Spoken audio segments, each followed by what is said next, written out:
Hello বন্ধুরা, আপনারা দেখছেন এটা ওই আমাদের ঐতিহ্যবাহী খামরুল্লাহ পাড়া সাঁকো ব্রিজ।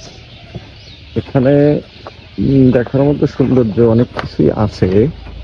তো দেখেন, অনেকটুকুই বাঁশের সাঁকো পার হচ্ছি। এই যে সামনে আমার ভাই, ও যাচ্ছে।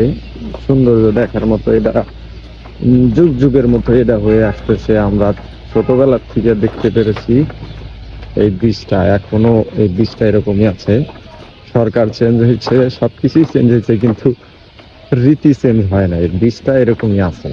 হয়তো বা সময়ের কারণে পরিবর্তন হয়েছে। ওখানে দেখেন আমরা এই মাছ মারতেছি জালেরা নৌকা দিয়া, না বড়শি দিয়ে এখানে মাছ মারা হচ্ছে। আমি একটু জুম করে আপনাদেরকে দেখাচ্ছি। এই দেখেন, এখানে বড়শি দিয়ে মাছ মারা হচ্ছে।